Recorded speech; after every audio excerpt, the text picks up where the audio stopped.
Hello everyone, welcome to What If Issei Transcended Mortality to dominate the Infiverse movie. Before we start, please go support Supreme-overlord for writing that awesome fanfic. This is the translated version I made, there will be some mistaken characters' gender, but of course Issei is a male. Prologue. In a Japanese high school called Kuoh, there was a chestnut tree lying in the shade of a tree, bored with life. This chestnut tree was named Hyoudou Issei.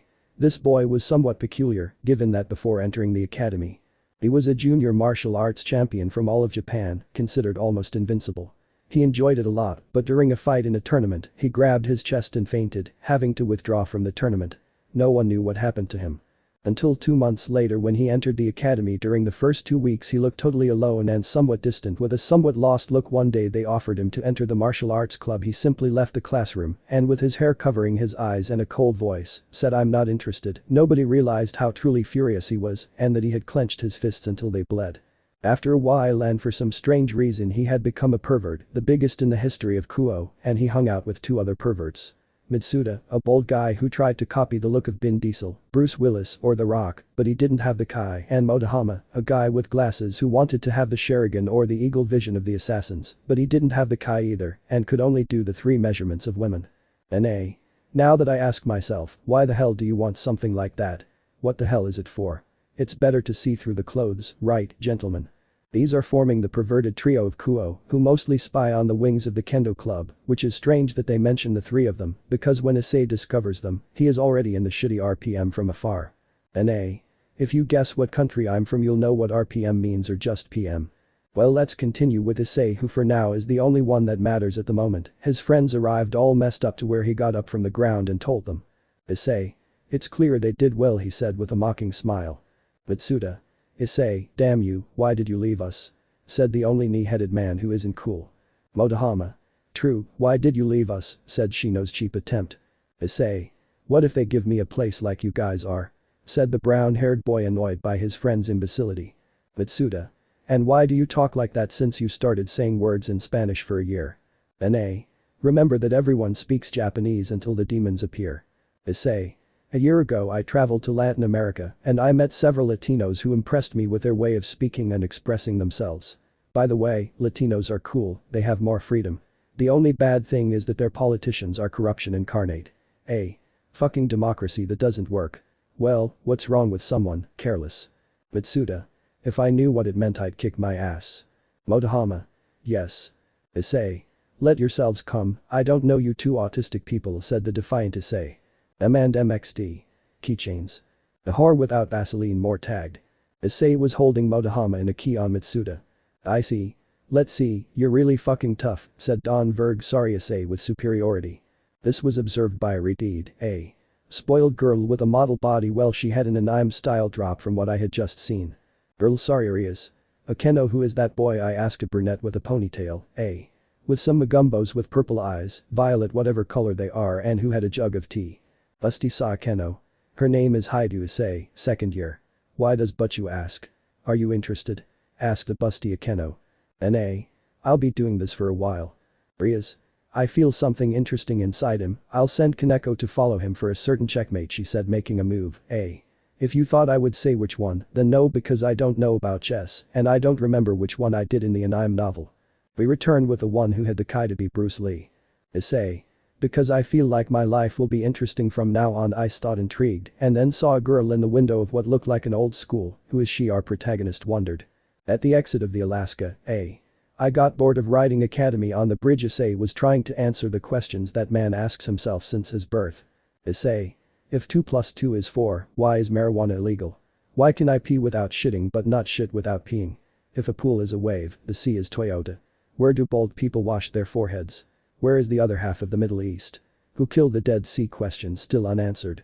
The distracted man didn't realize that a black-haired girl with violet eyes wearing a uniform from another school, with a good body as well, was approaching him, taking him out of his search for knowledge. Excuse me, are you Hyoudou Issei? Asked the beauty. Future Chuck Norris, I say Issei. No, me pausing, I'm Batman, taking a drop from the girl who almost fell on her back to the ground. It's not a joke, if I'm Issei, why do you ask? I don't think I've ever seen you, he asked. My name is King Issei Mono, said the girl a little nervously. Bitch, I almost screwed up, thought the girl nervously, and I would like to tell you that I have liked you for a long time, please go out with me, she said nervously and making a half bow. Issei.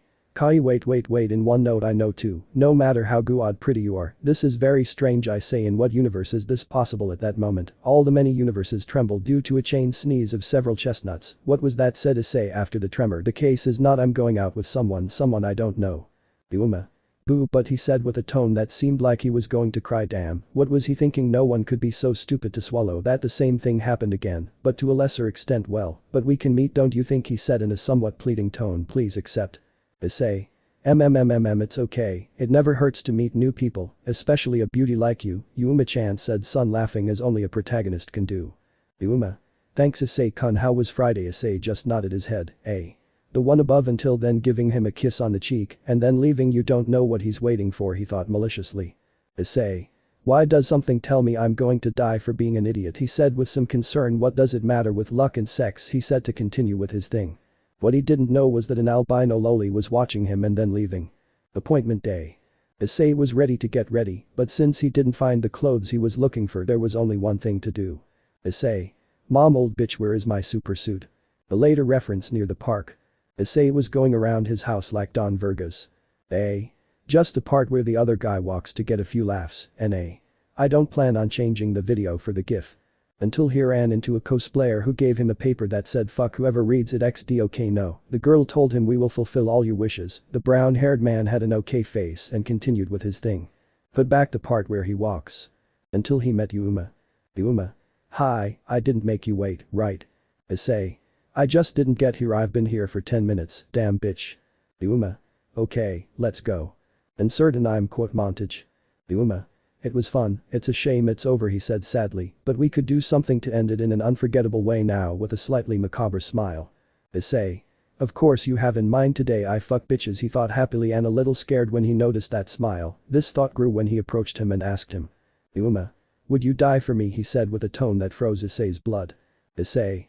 What he said, moving away a little like any normal person would, not like certain idiots. In some universes, several brown-haired people felt offended for some reason, but then they accepted it. It's curious because they didn't know they accepted. Uma.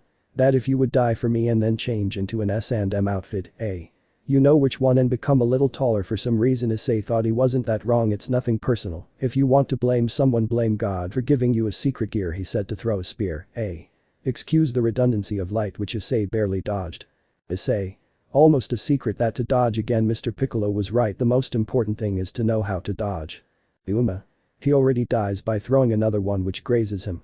Issei.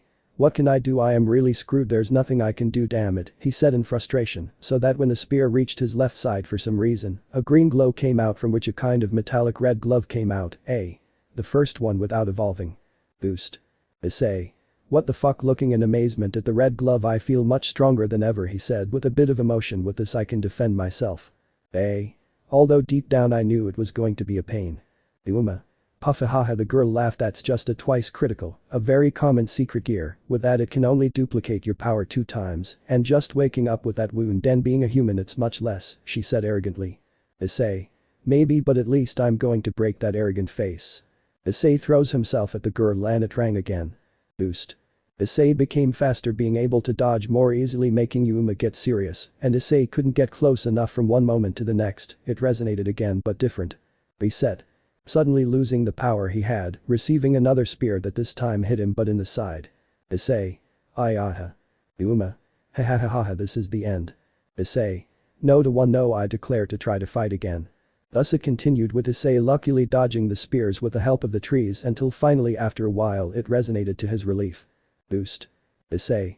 This is what he shouted, holding his chest in the part of the heart with great force. Damn it, why not now, please. I don't stop for anything no matter how serious the moment is. Uma. What's wrong with your heart? Surprising the brown-haired boy, since no one knew that. This is all, it's time to die, he said, while preparing the last spear that would surely finish him off. Issei. Yes, he said to get up and run against the girl one last time, determined and fire in his eyes. Heart secret gear, allow me to at least hit her. Boost echoed one last time. Uma. He's already dying with the spear and ready. Issei. Aye. Issei ran at full speed against the black-winged angel, being pierced instantly by the fallen angel, who put on an arrogant smile. And? No kidding, let's continue. But at that moment, he didn't know what the tube was and continued to give him a punch in the face with all his strength, managing to throw him 1 meter and in the process breaking his nose, falling to the ground with a smile. Issei. I did it, at least I'm leaving this filthy world after giving it my all in a last fight like a hero, even though I'm not one. The fallen man got up holding his nose and screamed. Uma. Damned and dirty human, he shouts, stabbing him with a second spear and then walking away. Issei. I wonder what would have become of my life if I had this a long time ago. Observing the glove that vanished, maybe I would have met that crimson-haired girl. He closed his eyes and the bread he had in his pocket reacted by emitting a red glow, from which the red-haired girl came out. The lime looked at him and said. Riaz. How about you live for me? Line break. Hick alarm clock. Wake up or else I'll rip you to pieces. Issei. Shut the fucking mouth, throwing a pillow at him. Aha, wait a minute, what the fuck, am I in my bed, am I not supposed to? Flashback. Everything that happened but in black and white. Then flashback. NA. The shortest flashback in the world. I want my fucking giants. Sorry Issei. Let's see what that was. Wasn't it a dream? Because if it were, he would be right now without legs, terrified for a moment, taking off the blanket. Seeing that he did have them off, I almost shit myself with fright. But what the hell is going on, without realizing that he was naked and that there was a girl next to him. Not everyday casual. Issei. Wait, when I get here. God, what happened last night? After thinking about that, he held his head after that rare migraine, waking the girl up with that scream. God, but what again, what's going on? Riaz. You can't say the name or think about God, she said, getting Issei's attention. Issei. What, how, who are you and why are you here? Riaz. My name is Riaz Gremory, a high-class demon, and now you are my cute servant. Issei. Kiaya. Chapter 1. Learning how to be a demon. This is already chapter 1, so it is, but enjoy it. Disclaimer. High School DxD and its characters do not belong to me, they belong to Ishibumi. And here I am with a girl who tells me that I'm a demon in her dear. Yes, the most normal thing happens to me all the time. Issei. What, with a stupid face like now I'm a demon, and what the hell are you in my master, and like I'm a deer? As far as I know I'm a human, he said the last part with a bit of mockery. Riaz. Not deer of animal, servant of servant Baka. Issei. Who are you calling a cow? The only cow here is you, cow breasts. Riaz. Have more respect for your owner. Issei. Yes, of course, you are a demon and my owner I am a dragon, he said in a mocking tone. NA. Not ironic. Riaz. Oh, you don't believe me. Issei. And you barely noticed. Riaz. What can I do to make you believe me? Issei. How about you suck me off, show your powers, he said now in a sarcastic tone. Riaz. Okay, a pair of bat-like wings emerged from her back and a kind of black and red energy appeared in her hand and she fired it at Issei's alarm clock. Now do you deserve it, she said with a smile. Issei. Don't fuck with me, that's the devil. Skewosh, I was totally shocked. Riaz. I'll take that as a yes, she said now laughing. Issei, you are already awake, heading to the room. NA. I was too lazy to name it and also search for it. Issei. No, I'm still sleeping. Then Riaz started to smile maliciously. Riaz. Issei, why are you so distracted? Keep making me yours, Issei. Damn bitch, trying to cover her mouth and ended up falling on her. Then the mother comes and opens the door and sees them in a not very favorable position and began to imagine what you already know. Issei. Hello. Then he closed the door slowly while looking at the two of them. Me. Darling, you won't believe it, we'll be grandparents. Hi. What the hell? Issei. And here we go again. Riaz. Again. Issei. Yes, when I told them I would have a date, the same thing happened. Sighing with tiredness. NA. Don't open flashback because it would be filler. Riaz. Anyway, we have to go to the act, she said to look for her clothes. Issei. I just realized that we've been naked the whole time, turning his gaze so as not to see her while she grabbed her clothes. Riaz. Why are you looking away? I don't mind you seeing me naked, she said normally. Issei. JM to take advantage of the bug. Let's jump ahead, nobody is interested in this. Issei. So now I'm an interesting devil, I wonder what I can do now, thought with great intrigue our favorite brown-haired boy, but he was taken out of his thoughts by a knee-head and another secondary one that nobody cares about. Bitsuda. Oh Issei. Issei. What's up, pumpkin? Motohama. You want to go spy on the Kendo Club girls while they're changing? Before he could answer, the door opened revealing a blonde who was none other than Hyoudou. Hello, I'm here to find Hyoudou Issei. He's here. Issei. I'm not. Pulling out an I'm-style exhaustion on everyone in the room. Issei. So you're the one who said he would send for me. Kiba. If you could accompany me. Although Issei knew what it was for, danger echoed in his head. Issei. Of course, why don't we go? A little while later. The two entered the building and were received by Akeno and a loli who was eating, what a surprise, a bag of chips. At that point, she started laughing while wearing a bathrobe or whatever it's called. Rias. Oh Issei, you've arrived, eh? Really, don't tell me. Issei. Yes, well now I want you to explain to me what it means that I am your servant, and also he squeezes his left arm and a red-green glow comes out of it and his glove appears. What is this? Rias. Well, to start, all of us who are in the orc right now are demons after saying that they all took out their wings that look like those of a bat. Issei. Wow, just like what they say in the Bible. Rias. Not exactly what is written, is just sensationalism by the followers of the church. Well, the important thing is that absolutely everything, all the myths and multiple supernatural creatures are totally real. Issei. All of them. Rias nods.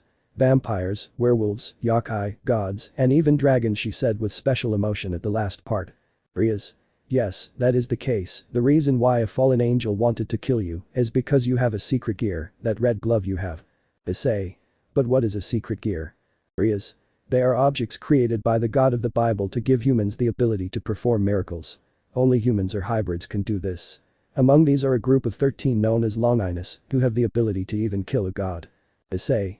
Incredible, and my SG from what Uma told me is called Twist Twister, Twitter Crossel, with twice critical, I was able to double my power twice. Rias, a very common dragon type SG could be very useful, any supernatural being with a SG could be a problem. Then Rias told him everything about the war of the three factions, the factions that exist in the world, the latter at Issei's request, who was quite interested and didn't give a damn about the classes. Issei. Very well, and what advantages do I get from becoming a demon, I ask intrigued. Rias. Those would be the exponential increase of all physical characteristics, the power to use demonic power and or magic, the power to see in the dark, having wings and immortality against diseases and the passage of time. Issei. Wow, incredible. That's not all true. What are the disadvantages? Nothing in this world comes for free. Rias. First, you cannot mention the name of God. Second, weakness to any sacred object. Third, as a low-class devil, you have to make contracts to be able to rank up or participate in the ranked games. Issei. What the hell are contracts and rating games? Explain that to me. An application that we all know later. Issei. Seriously, all that just to be able to rank up? Rias. Yes, but that's how things are. One day later. N.A. I'll skip the pamphlets and go straight to the encounter with the stray demon because it has no relevance to this plot. Issei. The day has passed since I had to hand out the damn flyers all night, so I wouldn't have to do it anymore. The day passed as if nothing had happened until nightfall when Ria-senpai called me to go to some apparently abandoned warehouses, and it was there that I found the whole group gathered together. Then they told me about everything that a rogue demon was and blah blah blah. Well, she said it was a good opportunity so I could get to know the abilities of my teammates, so we went in. Normal Pav. I smell something sweet or salty. Then a deformed creature appeared with breasts, just as deformed as its face and the rest of its body, simply disgusting. Rias. Stray demon visor, eh? I don't remember the name well. Rias Gremory, in the name of the Duke of Gremory's house, I'm going to eliminate you. Issei. This woman loves the sound of her own voice. Rias. Okay, Issei, stay back and watch how we do it. Seeing how he was now sitting in a recliner with a soda in hand, Ophis knows where he got it from. Issei. Yes, I'm paying attention, he said reluctantly. Rias. Well, Kaneko. Loli, no pardon, Kaneko. Hi but you, she said to go towards the visor who threw a punch at her, which upon impact raised a cloud of dust, and Issei got a little scared to later see how the loli lifted the great deformed demon and flies through it. Rias. As you know, the vassalage of the demons is based on the chess pieces, and Kaneko's piece is a tower which gives her heavy strength and resistance. Issei. In short, a loli who hits hard even lying down drinking another soda, he'll know how big Areti is getting them from. Rias. Kiba. Processo Rabbi say Kiba. Hi but you, he launched himself at full speed against the stray devil, let's accept it sounds better in English, cutting off his limbs with a sword. Rias. Kiba is a niter horse, his specialty is speed and agility. Issei. Literally like a real horse. Rias. Very well, Akeno. Akeno. My turn, Yufufif. That gave Issei a slight shiver and he moved his seat back a little, then he shoots a huge ray at the demon who started to writhe. Issei moved away a little further. Rias. Akeno is the queen, her specialty is powerful magical attacks, and she wins the abilities of the Latori Knight and the Bishop, and she is also the supreme sadist, making the brown-haired man sweat cold by the way, the Bishop's specialty is magic added Rias. Rias? She didn't notice one of the severed arms approaching her, but a certain brunette did. Issei. Sighing tiredly if I don't do it, no one else will activating his glove, boots resonated and slamming his arm into the ground, creating a small crater you should be more careful. Rias. Yes, thank you, Issei just nods in response. Akeno.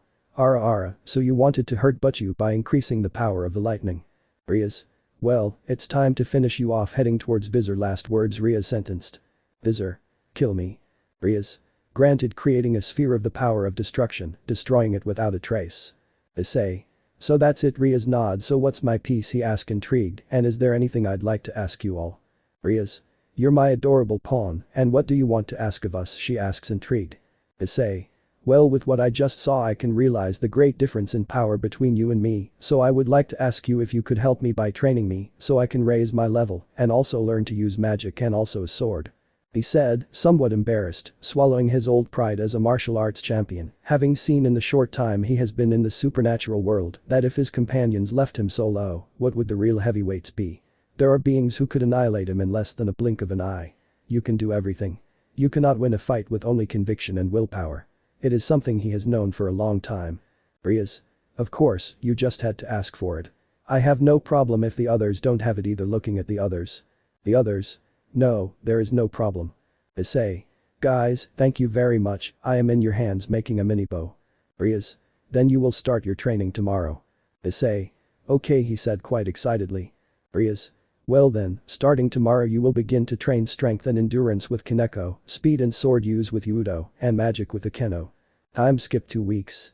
Those 2 weeks of training consisted of doing 16 consecutive laps around the entire academy, doing 100 push-ups with several very heavy rocks on his back, and trying to create an energy sphere, and then adding some element, and finally sparring with his teammates, and a little with his SG. It should be said that the first was the easiest since apparently it was only the warm-up, given that except for the magic part the real training was through combats with Kiba and Kaneko, which the first 3 days were totally impossible to keep up with without the SG, while with magic, their progress was very little barely creating the sphere after using an increase, but as strange as it may seem, Issei asked them to increase their regimen to gain much more strength to which they ended up accepting.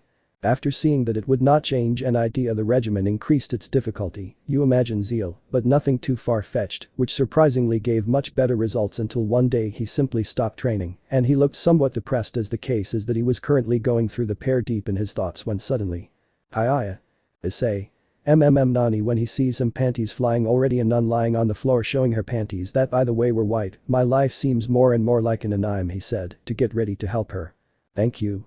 Issei. You're welcome, he's a bit cute and has a well-developed body. My name is Asia Argento, Aka the blonde Sakura for me and my friends only a little more useless. Issei. My name is Bone James Bone he said with a somewhat stylized tone, I don't know how to write that tone nah, just kidding, my name is Issei Ice for friends. First aid kit with I mean Asia. Nice to meet you Issei-san. Issei. Yes, but what is a nun doing in Japan, especially in Kuoh? Asenia XD. I was assigned to the church here, but I got lost, and I've been asking for directions, even though no one understands me, it's a relief that you understand me. Issei. Is it only me who understands her by the way, she is a foreigner so she doesn't speak Japanese, and demons can speak and have any language. Asia. Could you tell me where the church is located? Issei. I don't know, I think it's that building that looks like a church from a horror movie. Africa. Could you come with me? Issei, I'm sorry but I'm busy, I can't bye he said, regretting leaving. Europe. Thank you very much Issei-san, goodbye saying goodbye Ice just raised his hand in the distance. Let's skip classes and Ria's scolding of Issei to fraternize with the enemy a few hours later.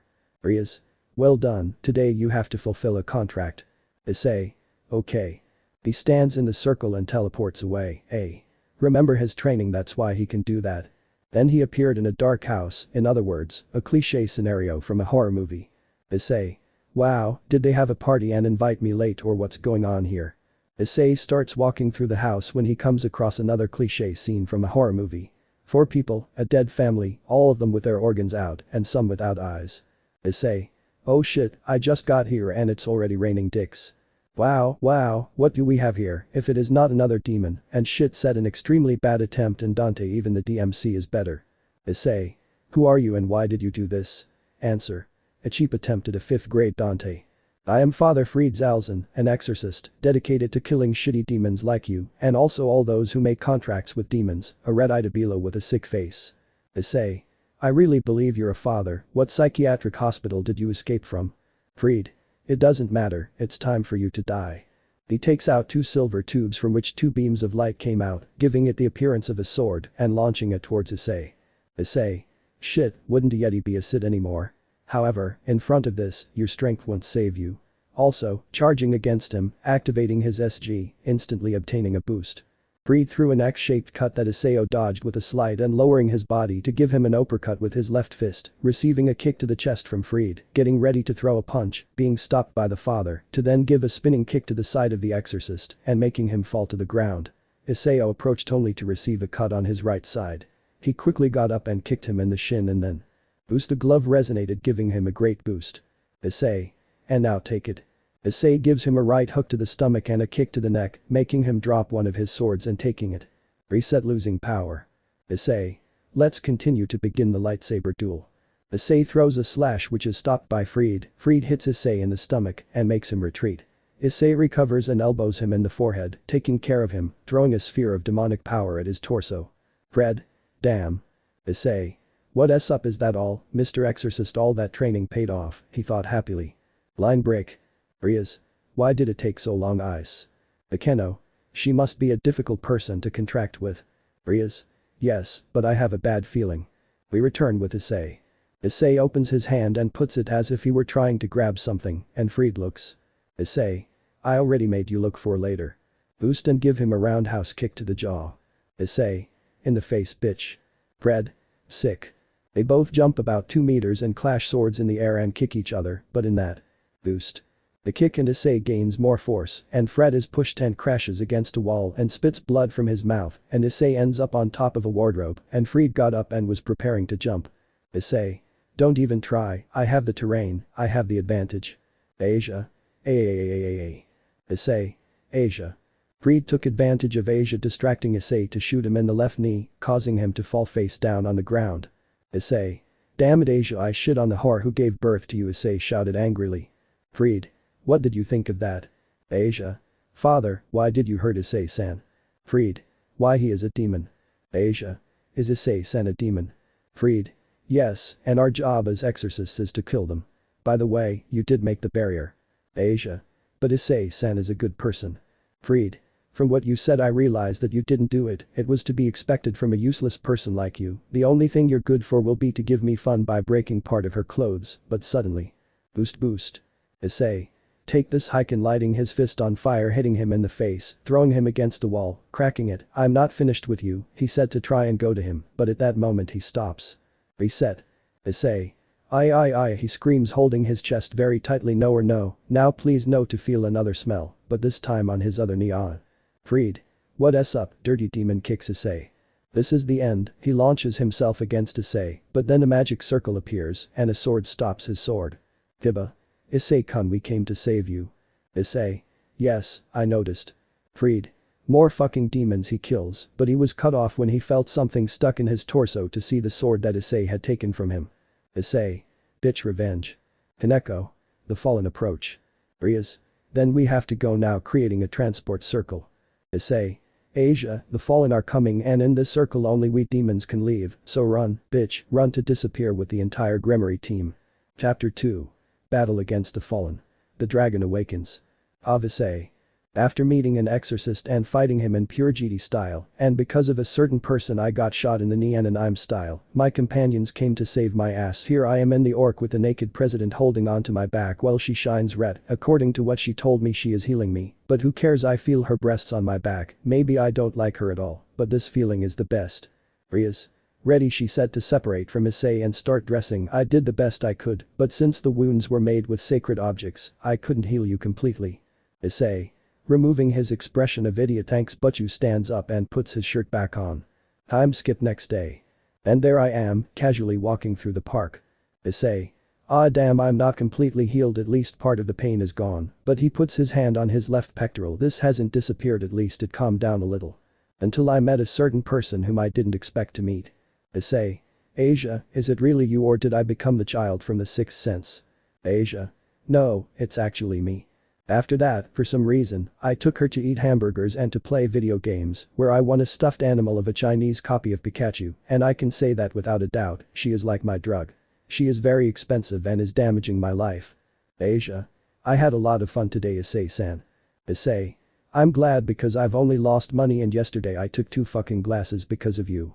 After a while she heals my wounds that were caused by Freed's sword and his gun, but not my other problem. Well, who do we have here, said a voice I know very well. I tensed up and turned around, and then I ran into Scarlett Johansson, hopefully my ex, the fallen angel Rainer, who looks as sexy as before. Rainer? So you're still alive.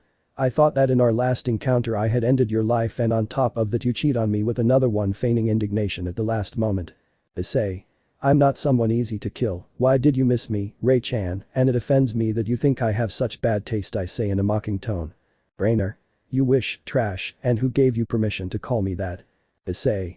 Whatever the hell are you doing here, I asked, somewhat intrigued. I said, she didn't know I was alive, so maybe she came through Asia. Rainer. I don't have to tell you, but what does it matter? You're going to die again anyway. I came for her. Pointing at Asia. Issei. Fine, take it, it's not my problem after all, I say carefully, giving him free rein. Rainer. So you want to protect her, fine, then I'll kill you right now. Issei. What, I say, very surprised. Asia. Issei-san doesn't have to risk himself for me. Issei. What do I care what happens to you, they can do whatever they want to you, and I'll act as if nothing happened. Rainer. Don't try to trick me into letting my guard down and attacking me, that won't work, she said as she created a spear and prepared to attack me. Issei. Seriously, I have to look like a cliché hero by force, ah okay, then I take out my secret gear forward and I start running against her and she takes out her wings, so I take out mine. Boost, my secret gear resonates. Then she tries to impale me with her spear, but I cover myself with my SG to try to hit her, which she dodges and throws her spear at me, and I dodge it and do another power up to create an energy sphere, and I shoot it, she creates another spear which hits my sphere, and both explode in between the two. Rainer. So you have new tricks, she says while dodging another energy sphere. Issei. I'm not the same as before, and now I raise my fist and fill it with energy while attacking using my other arm and legs. Reset. Issei. Now I'm screwed. She manages to cut me on one leg and I hit her in the stomach. She cuts me again, this time in the chest, and I kick her right in the face and then boost. My power increases again so I can direct it to my arm, and at that moment my fists covered in energy are covered in fire. Issei. How can I throw 2 fire fists? One is stopped by his spear of light that I use as a defense, while the other hits it and sends it to the ground. I smiled a little, but I half realized that he buried another spear right in my stomach. Reset. Issei. So fast, Gaia, I grabbed my chest tightly, it's happening again, because why does this have to happen to me just like in the fight with Freed? I thought I had gotten rid of this when I was reincarnated as a demon, but apparently life had other plans for me, I should have known it since I felt it for the first time. And Pav. Flashback. 3 days ago, training with Kiba. The brown-haired and even blonde man was seen clashing wooden swords at a speed far superior to that of an Olympic athlete. These were none other than Kiba and Issei. They seemed to be on par, but if you focused, you could see that Issei had weights on his feet and arms, and that he was the one who was sweating and panting the most, while Kiba was much cooler. Kiba launched a lateral cut to the right wing, but Issei managed to stop it and counterattack with a downward cut, but Kiba stopped it very easily. Issei continued attacking with other cuts, whether ascending, descending or lateral, but all were stopped or dodged with some difficulty by Kiba. Then Kiba decides to counterattack, and Issei could hardly stop or dodge that attacks until Kiba did a leg sweep and knocked Issei down, but he got up quickly. Kiba. Well done, it shows that you have been improving. Issei. It may be, but I'm still years away from being able to compare myself with any of you, whether in magic with Butchu or Akeno-san, in strength and endurance with Kaneko, or in speed and agility with you, not even with my augmentations am I close to achieving it at the moment, so let's continue, he said, taking the weights out of his body, although he noticed that something was bothering him, but he thought it was just tiredness. They have been training for 2.5 hours without a break. Kiba. Okay. They continued like this for a while longer until Issei used his power-up several times. He managed to make Kiba feel a little serious, but not to the point of a real fight. As time went on, Rias, Kaneko, and Akeno arrived to see how the training was going. Tiba manages to disarm Issei, who had run out of power-ups, and finishes him off with a kick that sends him to the ground. Tiba moves away a little, indicating that it was over, but Issei gets up, panting very tired. Issei. Is this not over yet? He screams, holding his chest tightly and then falling to the ground, writhing and then becoming unconscious, but he managed to hear the scream of his companions. All, Issei. A while later Issei begins to open his eyes, noticing that he is lying on a sofa with a wet towel on his forehead. Issei. What was that? It felt like no, it can't be, he said to himself to try to calm down, and where are the others? He gets up, hears the voices of others talking about something, and approaches to try to listen. Rias. So that's why he fainted. Who would have thought he had that problem even after dying and being revived, she said with some sadness for her servant. Bakeno. Poor, almost like a curse, she said with the same tone of laughter. Tiba. Life isn't fair to anyone. Kaneko. Poor senpai. But those words only made Issei feel worse. Issei. I don't need your compassion or your pity. Then he left the club to go home. React, he heard a scream from who knows where. Asia. Issei-san, be careful. Issei. I blink and then feel more pain and vomit blood. He hadn't realized that the fallen man was already back on his feet and had embedded a spear in his abdomen, and that while he was trying to pull it out, she was in front of him and hit him so that he crashed against the ground and in the process, threw another spear at him. Boom dick sounds. Issei. Guy after crashing and being pierced again. He began to crawl to his misfortune near where the angel had landed. Rainer. This is the end, she said, creating another spear ready to impale him. Asia. Wait, I shouted to come running and get in between the two. Please don't kill Issei-san. I'll go with you, but please don't kill Issei-san, and please allow me to heal your wounds. Issei. Asia. Issei was very surprised, he had practically handed it over to the fallen one, and she was worried about him. Rainer. She's fine, but only her mortal wounds. Asia. Heals Issei's mortal wounds and leaves with Rainer.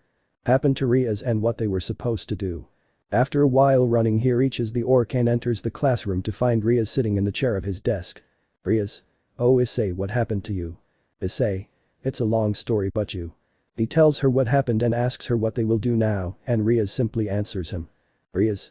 In other cases I would go and kill those who fell for having hurt my cute servant, but if I do it, it is possible that I will start a war.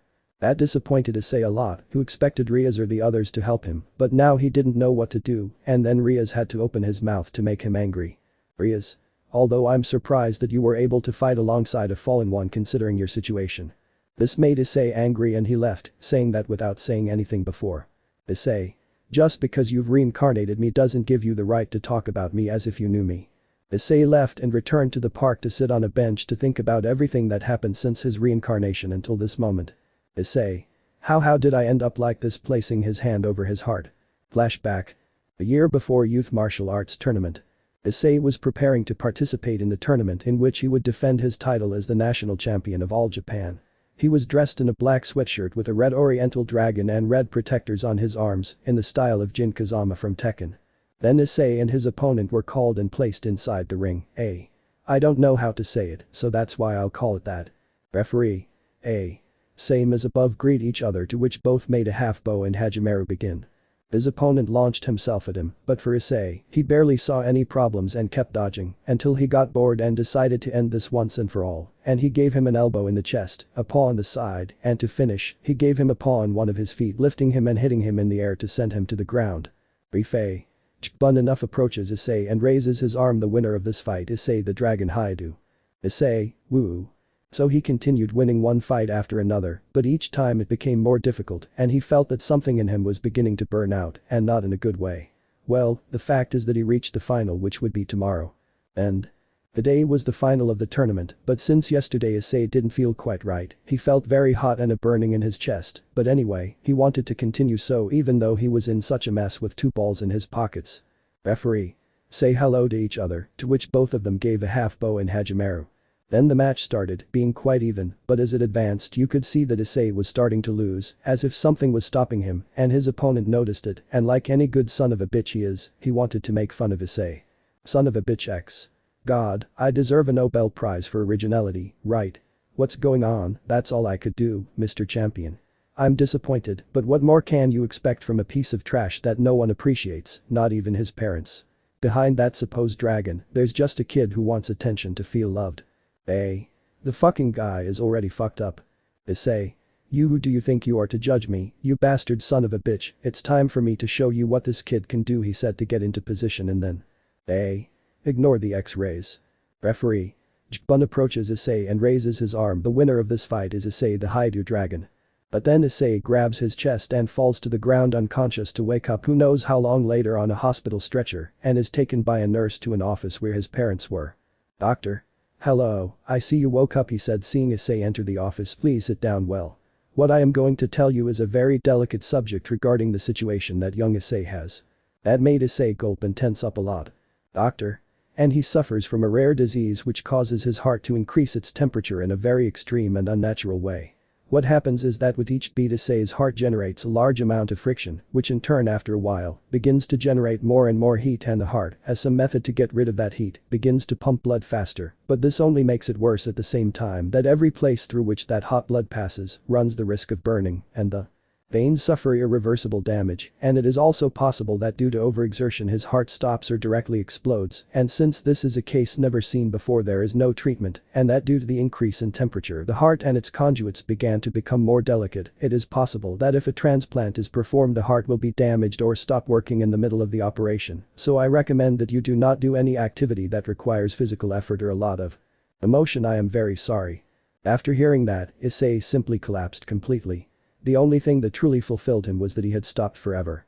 He hoped that his parents would say something to him, some words of encouragement or understanding, or show some sadness, but nothing. Just two faces that showed no emotion at all for their son's situation, as always. Then flashback. After remembering that, all you could see was a sobbing chestnut with tears running down his eyes. Issei. Sniff sniff, it's okay for me to cry, right? After all, it's a battle I can't win, something worthy of a useless piece of trash like me. I ask no one in particular. Are you really going to give up without even a fight? Issei, where are you and who are you? He asked angrily. You don't know what it's like to live a life in which no one appreciates you without being able to do what you really want and being constantly reminded how pathetic you are. You're wrong, shouted the voice calling his attention. You live like this just because you fell on the first try. You don't remember when you got up, no matter how many times you fell. Even if your fists bled, you are not alone. Even if your parents don't pay attention to you, you have friends and companions who care about you. Besides, you weren't always alone, or have you forgotten that person, the one who trusted you and gave you a goal? Exclaimed the voice, surprising Issei. Issei. The one who trusted me and half a goal. Flashback. 7 years ago. In a park in Kuoh you could see a little chestnut tree totally alone playing on a swing. He was always alone for a few years. His only friend had gone to another country and his parents didn't even pay attention to him. He was completely immersed in his loneliness until 3 children approximately 3 or 4 years older than him arrived. Stupid 8busr1. Oh look, but it's Hyoudou's forever alone. Stupid 8busr2. Maybe he ran away from home so his parents would pay attention to him. Stupid 8busr3. Or they just threw him out on the street. Issei. Leave me alone. Stupid 8busr1. What did he say to push him off the swing and make the others and himself start kicking him? Then they moved away and picked up stones and began to throw them at each other until a hand firmly grabbed the leader's hand. So, mistreating a child who can't even defend himself, you are disgusting, said a young man approximately 4 or 5 years older than the abuser. Stupid 8busr1. And who do you think you're old? There are 3 of us and one of you can hit you too. This youth of today really makes me want to tie them all to a post and set them on fire no matter what. I came here for 2 things. To take a walk and break balls, and I'm done with my walk. So snaps his fingers. Go ahead. Stupid 8busr1. We are in karate classes trying to intimidate and failing like the idiot he is. And I teach mixed martial arts. 1 hour later. The abusers ended up badly beaten and tied to a tree, each with the words "I am autistic, bear with me" written on their foreheads. Are you okay? Helping Issei get up. Issei. Yes, thank you very much, that was amazing. It was nothing, you are bleeding where your house is, you have to take care of your wounds. Issei. I don't want to go there. He looked down sadly. Okay, there's a clinic over there, let's go, he said to take Issei there. A little while later, with Issei bandaged. And now how do you strap yourself? Issei. Better, thank you very much. It's no good, I have to go, is stopped by Issei. Issei. Wait, can I go with you? I'd like you to teach me how to do what you do, please. But what about your parents? Besides, you don't even know me. Issei. You have helped me a lot too. He tells her about his parents. Fine, I'll let you come with me and I'll train you well. Issei doing. Several months passed in which Issei's training began and it didn't go very well, let's say, not to say that he was a total noob at everything, but he kept insisting until one day. Issei. I can't take it anymore. He drops to his knees with tears in his eyes. I can't go on, I'm not making any progress, I'm pathetic. Issei, no, Issei interrupts him. Issei. It's true, I'm not good at anything, everything goes wrong for me, everyone I care about abandoned me, my friend left, my parents aren't even interested in me, even in these months they haven't even looked for me, and surely you will leave me too. He starts to cry, but without you, put a hand on his back and he stops crying. Look, Issei, I won't abandon you, and as for your parents, it's their problem if they don't appreciate the wonderful son they have, and as for training, it's all a matter of not letting your problems make you fall, and if they do, get up, earning Issei's attention. Very well, Issei, listen to me and listen to me well, because I don't want you to forget this. I'll tell you something that you already know. In the world not everything is rosy, it is a mean and ugly place, and no matter how strong you are, life will bring you to your knees and will not let you get up if you let it. Neither you, nor I, nor anyone hits as hard as life. But the important thing is not the blows you give. But what is important are what you are able to endure without giving up. How much you are able to resist without throwing in the towel. That is how you win. If you know how much you are worth, demand what you deserve. Take the blows and don't start pointing fingers at him, her, or anyone because you are not where you want to be. Cowards do that and you are not a coward, you are better than that. So stand up, fight and show not me, but the whole world what you are really worth. I was going to put a song or a sound here, but none of them fit well. If anyone can think of one, let me know. Those words were more than enough to make a flame of determination shine in his eyes. Issei. Hi. After that, Issei continued with his training and progressing. That determination earned him the titles of champion and Issei the Dragon, but unfortunately, his friend died in an accident before the last tournament in which he participated. Then flashback. After that memory we see Issei drying his tears. Issei. You're right, what am I doing here crying and lamenting?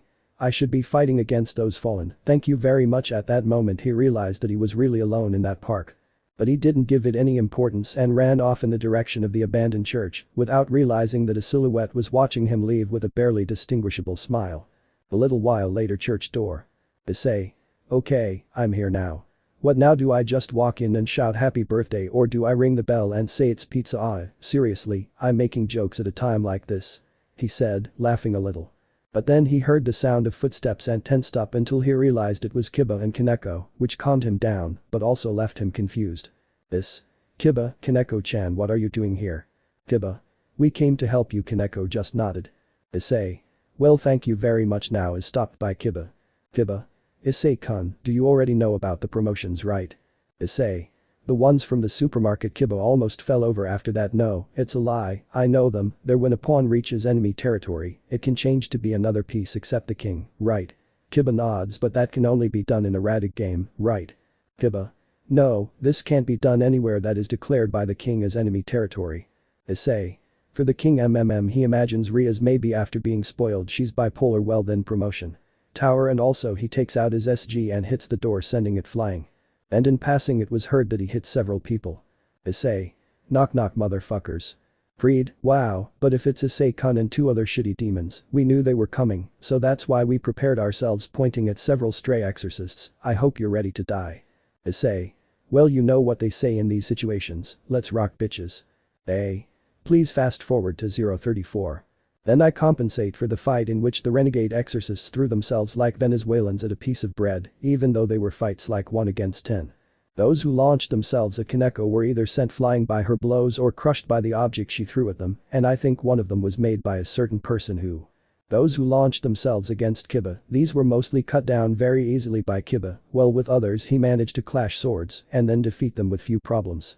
While on Issei's part, he was having a little trouble facing some of the exorcists, some of whom were going to stab him in the back, but he promoted himself to horse and gave each of them a roundhouse kick in the face, and making a second increase and promoting himself to bishop, he killed them with a shot of demonic energy to get rid of that increase in power and return to his normal state. After that, Issei was ready to go to where America was, but Freed launched himself at him with his lightsaber, ready to make Issei become one with the force, but he is stopped by Kiba. Kiba. Issei-kun, you go ahead, we'll take care of those who remain. Issei just nodded and promoted himself to knight. He went to the next room. Issei was running and found some stairs that went towards the basement, approaching a door, but in that. Dodge, I hear that mysterious voice again. And I jump, avoiding a spear of light, to see someone visibly older wearing a trench coat. There is no description because we all already know what he looks like. Issei. Who are you? Donizek, eh? I don't give a shit if he copies himself, he'll just come out and die later. My name is Donizek, remember this because it will be the last thing you hear in your life, he says to launch himself against Issei, who does the same. The fallen one threw cuts and stabs and tried to impale Issei, but he dodged or protected himself with his SG and also countered him and ended up with punches or kicks being light between equals, but in a careless moment of Issei, the fallen one managed to make a deep cut in the chest, but he did not go clean because Issei gave him a Heiken in the face, followed by a shot of demonic power to the chest. Donizek. Ah haha, you're good, but that doesn't mean you wouldn't die soon, little scum, he said, quite resentful of Issei's attack. You won't be able to stop us from stealing the nun's SG, he said his plan like the cliché villain he is.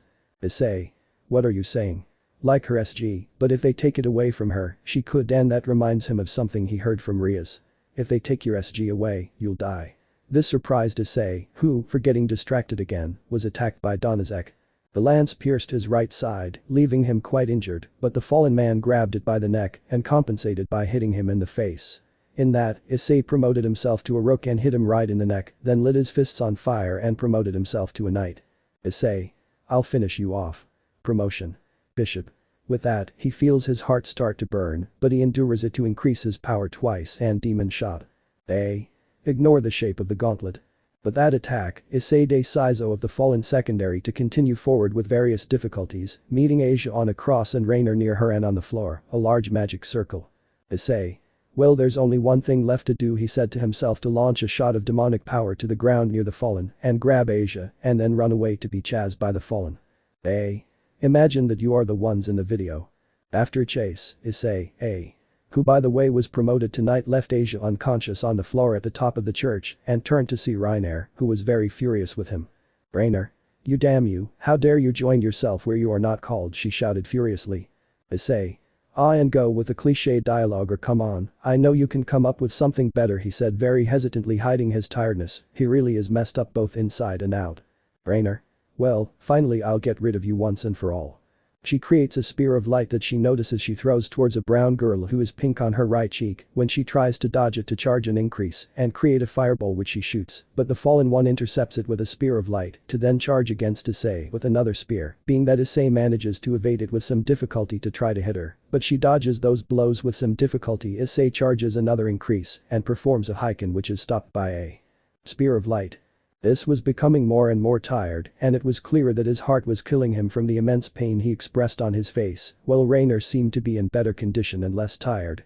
In another attempt by Issei to hit her with a Heiken, Rainer dodged it and in a quick movement, she stabbed him with her spear in one of his legs, but Issei moved away before receiving another one. Issei. He shouted after withdrawing the spear, damn, I have to finish this quickly, everything I have left will go in this attack promotion. Queen demon shot fires a torrent of energy which causes a cloud of dust. Did I do it? But his thoughts were cut short when he saw a slight purple flash and then felt enormous pain and saw that he had another spear stuck in his other leg. Issei. Curse. Rainer. That was close to not having created that defense circle, that could have hurt a lot, she said to now see Issei, this is the end. I'm surprised that even with such a common SG you will cause so many problems. If I let you live, it's possible that you evolve to become a threat to us. Issei. This is all I can do, damn, there must be something more, but with only 2 increases I won't achieve anything, if only my SG and I had more power, he thought with frustration. You are wrong, the only thing that limits your SG is what you allow to limit it. Issei was confused by the voice, but then he heard something of what the fallen evolution said, then he remembered something that Rias told him, plus what he heard from the voice. Flashback. Issei and Rias were in the club room after one of Issei's training sessions. Rias. Issei. I say. Yes, but you. Rias. I have already told you about the SGS, right, to which Issei nods, and also about their ability to turn their users' wishes into power, right? Issei. No, what are you referring to? Rias. SGs have the ability to evolve in order to fulfill the will of their user, the stronger the desire, the better their evolution will be. Then flashback. After that memory, Issei begins to stand up with great determination on his face. Rainer. So you can still continue, huh? Issei. It doesn't matter if it cost me my life, I will not give up, much less to someone like you, I shouted with great determination. If SG respond to the desire and will of their users, then SG responds to the desire of my heart and give me your true power. Then Jird's voice began to resonate. Boost boost. After that the fallen one began to laugh. Rainer. Ha ha ha ha, what was that all speech just for that a pathetic SG for someone pathetic? But that laughter stopped when he heard it again. Boost boost boost. First dragon booster release. The bracelet changed shape, with metallic fingers emerging from it that resembled claws. Brainer. It can't be a critical twice, it can't evolve like that. This. Wow, with great amazement seeing his new SG. So you finally get it. Issei. It's you're that voice, who are you really? Let me introduce myself, my name is Ddraig the Welsh Dragon, better known as the Red Emperor Dragon, one of the two celestial dragons. Issei. Celestial dragon, that means this is observing the gauntlet. Ddraig. That's right, this is none other than the boosted gear, one of the 13 Longinus. Brainer. No, it's not possible that a piece of trash like him has a Longinus, she thought angrily. Issei. Fine, then how about we show what something with the power to kill gods can do. Ddraig. I'm with you, Ibu. Boost boost boost. The boosts brought the fallen girl out of her thoughts as Issei made up for it and ran towards her while preparing a haiken. Brainer. No, it couldn't be.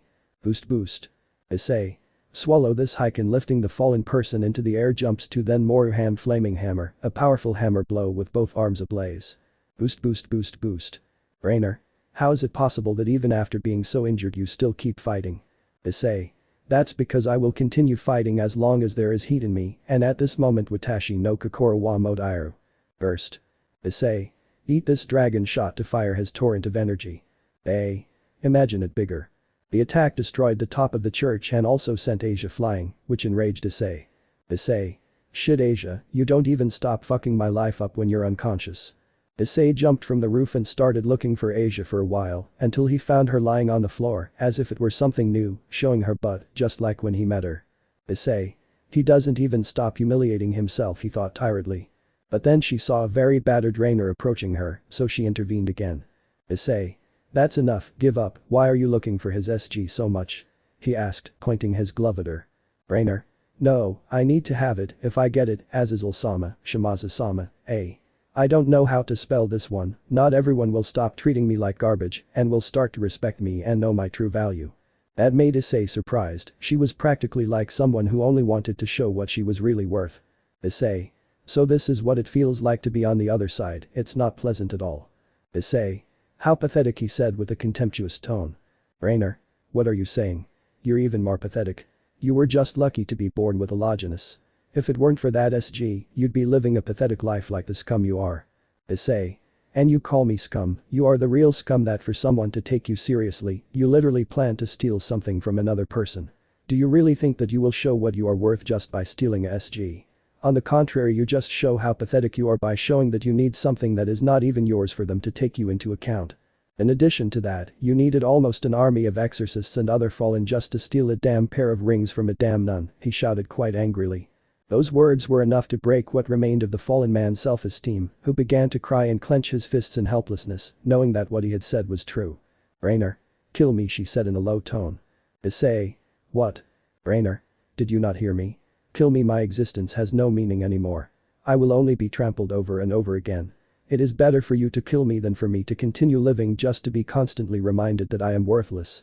Issei. No, that surprised her a lot. I won't do it, like you said, you're not worth it. If you think that the value of people is defined by someone else, if you want me to do it, then show me that it's worth the effort. Go and do even more. If you have the determination to do what you did, you have it to make yourself much stronger, and when you do it, come find me so that you don't prove to me if you're really worth something. Those words made her open her eyes wide for the first time in her life. Someone was giving her words of encouragement, and it never seemed like it was him. She already had a slight blush on her cheeks. She quickly got up and tried to compose herself, and so that he wouldn't see her blush, she pointed her finger at him and said. Rainer. Okay, I accept it, I accept my defeat, you may be right, I'll leave, but remember, you better be ready when I come back because I'll finish you off, and the great Rainer, so you better not lose until then, Sekiryuutei, she said, and then disappeared in a magic circle. Issei. Phew, so that's all, friends. I sighed tiredly to see Asia's body. Something tells me that I'll have to carry her all the way back, he sighs again to take the. When they arrive at the church, Issei meets the entire group, who greet him with a smile. Riaz approaches him and sees his now gauntlet. Riaz, Issei, is that the gauntlet, she said with some emotion, ready to give a speech about the greatness of her nobility. But before that, Issei interrupts her because he is very tired and hates those monologues of Riaz. Issei. If it's the boosted gear, one of the 13 Longinus, I'm not in the mood. I'm fucked up and too tired for a talk, so if you'll excuse me, I'm going to faint. After saying that, Issei collapses at the same time that his SG disappears. Later. Issei is awake and notices that he is in a completely black place. Issei. Shit, don't tell me that I died now, and if I'm dead, hell is disappointing even though I thought I would stay in limbo. This is not the retarded hell. He hears a voice that he already knows very well, so that now everything is illuminated by a red flash. After that, now everything was surrounded by flames, and in front of him, there was a large red dragon with green eyes and with yellow spikes and horns. Issei. So it's you, I must say, after only hearing your voice for a while, it's nice to be able to see your body, which I must say does justice to your title, Ddraig. Ddraig. It's also good to talk to you this way, Ibu. I was tired of you truly awakening the power of the SG. Issei. Sorry, I just needed a push to free him, and by the way, thanks for that. Ddraig. You're welcome. As I already told you, my name is Ddraig the Welsh Dragon, and from now until the day you die we will be companions, so I expect great things from you, Ibu. Issei. Well, I'm Issei, but we have to get along, so we have to try hard, Ddraig, he said with a smile. Ddraig. Okay, it's time for you to go to school, we'll talk later. Issei. Hi. Then Issei wakes up and goes to the academy directly to the club. He enters and meets Rias. Issei. Hello, but you. Rias. Oh hello Issei, I'm glad you're okay. Issei. Yes, but I don't know how it is, I'm completely healed. As far as I remember, yesterday I ended up very injured. Rias. That's what the new one is due to. Issei. The new one? At that moment, the door opens and someone appears who surprises Issei greatly. It was none other than the nun with the first name Continent and the last name of the Italian film director Asia Argento. Issei. Asia, what are you doing here? Did you get lost again? Please, you're not Zoro. Asia. Rias, but I am reincarnated as a demon. Rias. That's right, now she's my other bishop. Issei. But are you okay with that? You know you won't be able to pray anymore, right? Asia. I'm fine with the fact that I can be with Issei and with God's guidance. I gave her a huge headache. Issei. Facepalm, the first thing I say and the first thing this idiot does. Then Akeno comes in with a card in which there was a cake that said welcome Asia. Akeno. How about we celebrate Asia's inclusion in the club? Everyone comes closer and starts eating. Issei, who was somewhat distant from the others, begins to think. Issei. You fucking assholes didn't do anything to me when I came in. But then he sees a strange bird on the branch of the tree next to the club. Line break. In a very dark room you can see a silhouette that is understood to be a man surrounded by other silhouettes that are women. Very soon my dear Rias, very soon you will be mine. Line break, return with Issei. Issei. I feel that things will get even more interesting, but also that something bigger for me is coming. What do you think, Ddraig? Ddraig. I think so too, Ibu. What Issei didn't know was that he was absolutely right, this is just beginning. Chapter 3. The immortal bird finally appears and training for the great game. Disclaimer, HDXD and none of its characters belong to me, they are all property of Ishibumi. Issei's POV. And there I was in what for any person with a normal life would be an ordinary night getting ready to sleep, but not in my case, since nothing in my life is normal. I found myself on top of the president in her underwear asking me to take her virginity. Rias. Issei, quickly take my virginity. I'm really surprised. Issei. How the hell did we get to this? Ddraig. Well Ibu, it all started when. Story begins. A week had already passed since the fallen incident. You thought that after awakening the BG everything would be more interesting, but. Issei. I'm bored lying face down on one of the club sofas. It wasn't like all you did were the most boring and stupid contracts there could be. Issei. When they told me that I would have to make contracts, I didn't think that this shit would be living with weirdos, and to top it off, I can't train like before due to the excessive increase in power from having a Longinus.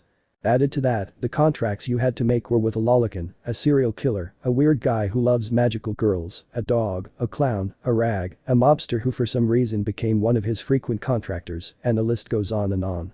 Issei. Honestly, the most interesting thing I've done was hanging those two idiots from the flagpole for leaving me behind. Flashback. There, as usual, Issei and the carpet-faced duo were spying in the women's locker room through a hole in which the pair of broken condoms were being held. Issei. Come on, it's my turn, human trash. Ddraig. Are you really doing this? What happened to your determination and your flame? Issei. Well Ddraig, my dear friend, I do this because there is nothing to do, nothing, there are no renegades or anything that rekindles my flame, besides, the others do not help me train, everything has been too calm, with training on my own, I am barely progressing in what I already had, the only good progress I am having is with the BG, with which now my progress is reduced, do you know why? Ddraig. It's quite simple, as you already know the SG evolves and increases its power according to your wishes and its intensity, and yours is losing it. Issei. So what am I supposed to do? Literally everything is fine. I mean, it's supposed that the factions, despite being in conflict, really nobody does anything against anyone. Everything that has happened until now was or could have been resolved very easily, I say. Although it pains me to say it, the level of everyone is still much higher than mine. They could have taken care of the fallen with some problems, but they would have done it, regardless of whether I had been there or not, but you only left me so I could advance again and incidentally obtain the BG. We have not been in any situation from which there really is no hope of getting out. Ddraig. You're right, at this rate you'll really stagnate. It's like they say, tough times create strong men create peaceful times create weak men, and weak men create tough times. Issei. You say it yourself, unless I really find myself in a situation that pushes me to get stronger, I'll continue to be stuck. Your command to my little problem, I'm really screwed. Issei, without realizing it, ended up leaning on some boards which he ended up knocking over, and when they fell they alerted the girls, but also caused a scream from the duo of idiots. Kai. Issei. What a manly scream. The girls quickly leave, and the two crazy people push Issei so that he can't get up and ends up coming face to face with the entire kendo club. Issei, shoo. The next day. You can see an Issei who is barely and somewhat bruised walking where his friends were. Issei. Hello big heads. Mitsuda. Hello Issei, how are you? Sorry for leaving you behind, but you already know how it is. Motohama. Yes, friend. Issei. Calm down, I'm not upset, they're laughing like Diodora's asshole, they're my friends. Motohama. Mitsuda told you that Issei wasn't someone who holds grudges. Mitsuda. Yes, it's true, he's not vengeful, right? Issei turns to see him, but realizes he's not, and he's no longer by his side. Issei Kuoh. Issei hit them both in the neck, leaving them unconscious. Issei. I never said I wasn't going to get revenge on you to start dragging your bodies. After who knows how long they begin to open their eyes. But what? They realized that they were hanging upside down and tied to the flagpole, but what really scared them was what they heard next. Issei. Come closer and participate in the game that I like to call Instant Karma Loan Today offer for the Kendo Club public for only 200 yen. You can give 5 hits to each other, and for 150 yen more hit in the with this that I like to call the Soba Skulls. Issei. Then form and eat the game. Passing a girl with brown hair and another with pink hair, but there are none other than Kaori and Caddis. I don't know how to spell their names, and I'm too lazy to look them up. Issei. You see, I told you I would keep my promise. Kaori. It seems you are forgiven just this once. You traitor Issei, why are you doing this to us? Issei. Because deep down I'm a very vengeful bastard. But that the game now begins. Please wait, Nuoaya.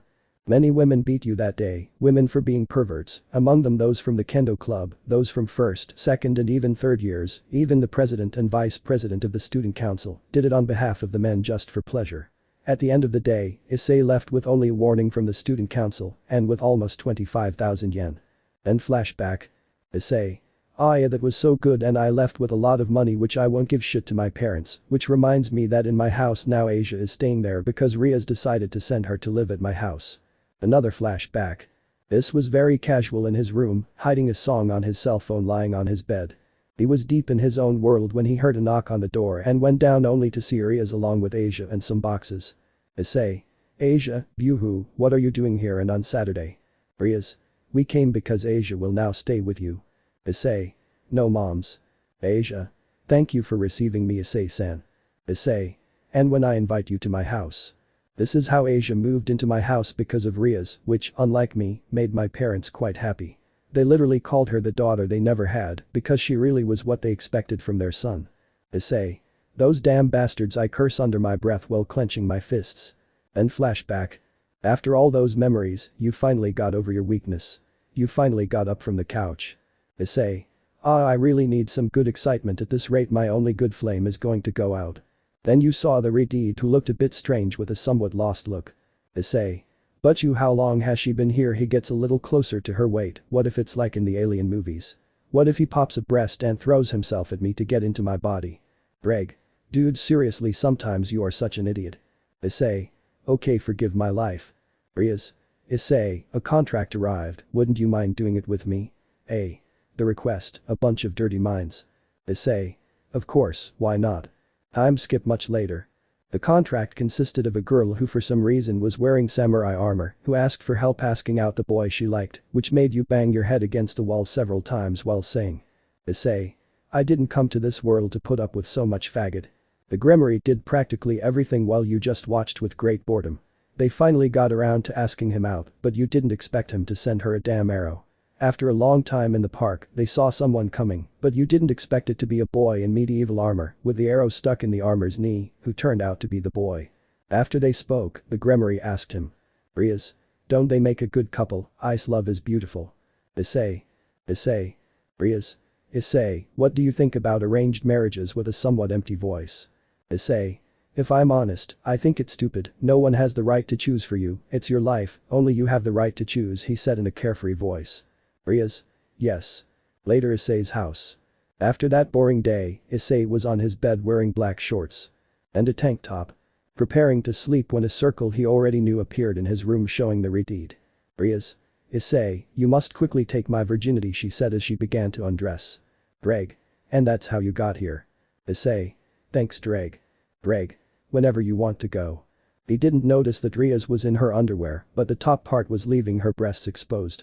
But Issei notices something strange, and that is that she seemed quite desperate by the way she said it.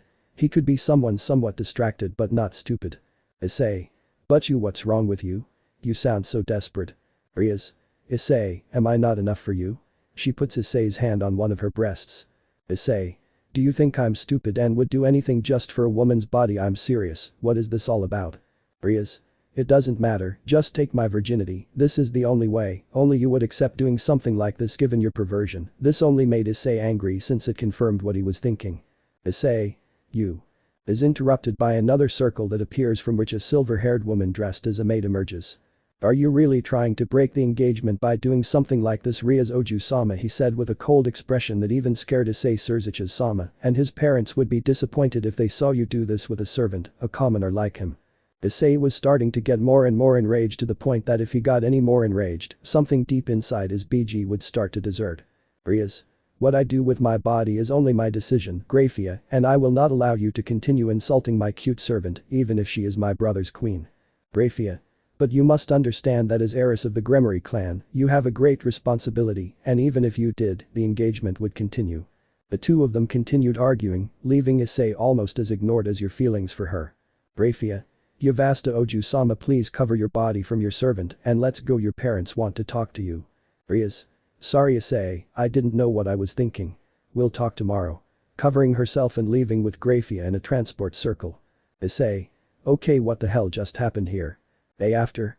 Issei was barely going to the club because he was thinking about what happened yesterday, and that's why he arrived late to the academy, and also because he fell asleep in class, And who doesn't? Issei. What the hell, they sent me to the principal's office for falling asleep, that's unfair. Well, if school isn't a place to sleep, my house isn't a place to do homework. Issei. Papu has arrived. Issei enters and sees everyone from the club along with a blonde guy who he had never seen in his life, and seeing that he was out of place he stops, takes out his cell phone, and raises his arms and puts. And C walks backwards, leaving everyone present blank until Rias reacts and tells him to come back, to which he returns. Minutes later. You could see Rias and the blonde arguing about something that Issei didn't even pay attention to because he was once again having existential doubts. Issei. If cockroaches survive a nuclear explosion, what the hell is the raid? If roses are red and violets are blue, how much of a son of a bitch was the color blindness of the one who named them? If all rights are reserved, the surdo are daring. If 3 out of 4 geniuses don't have friends, can I consider myself a genius? If a lawyer goes crazy, he loses his mind. Where does the light go when it goes out? Issei debuted his search for absolute knowledge to see the pair again. Shit, they're still talking, the conversation is so interesting. Rias. I already told you, Razor, I'm not going to marry you, she says annoyed. Issei. Then he will do it with Claro or Movistar. Ddraig. Akmemo. Razor. Mere Rias, I only came here to take you. I don't like the human world. The fire and wind here are disgusting, and as a demon who dominates us, it makes it unpleasant for me. So, I will take you to the underworld with me, even if I have to incinerate your servants in the process. He said, creating a sphere of fire in his hand.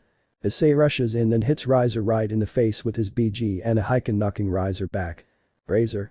You damn low class, how dare you hit me, the great riser Phoenix. It seems that Riaz hasn't taught you that you should respect those of the upper class, which is why I will teach you personally, trash creating another sphere. Issei. I don't care who you are, no one will treat me like trash, she says to perform 3 increases. Boost boost boost. But before anyone could do anything, Grayfia appears and stops them both. Grayfia. Riser sama Riaz Oju sama Hyoudou Issei sama, A. I have no idea if that's what she meant by Issei, but I suppose it was because of being a maid since we knew that something like this would happen. Sirzechs sama proposed a solution to the matter rating game. That surprised Issei a little because he didn't expect his first game to be so fast, also for something like this. Riaz. Until when will they try to control my life, but this opportunity will not present itself again, so I accept. Let's decide this in a Razor game. Razor. It's fine by me, I already have experience in this. Riaz, are you sure you want to continue? To which she nods in response. Tell me, Riaz, are they all your servants? Riaz. And what if they are? Razor. He snaps his fingers and makes a total of 15 people, all women, appear through a magic circle. I already have a full entourage, and as for yours, only your queen could stand up to my servants. Nah. You all already know what they look like, so I won't be posting any pictures. Then he turns to see Issei and sees how he looks at him, thinking that he was jealous, and he thought of doing something to annoy him. Razor. You Baluna, Ben says to a purple-haired woman with big breasts, A. Like 95% of women in anime nowadays. You Baluna. A. Someone correct me if it's not written like that. If Razor Sam. She is interrupted by a kiss from Riser AI. Razor puts his hand inside her clothes and starts groping her. Earning different reactions from those present.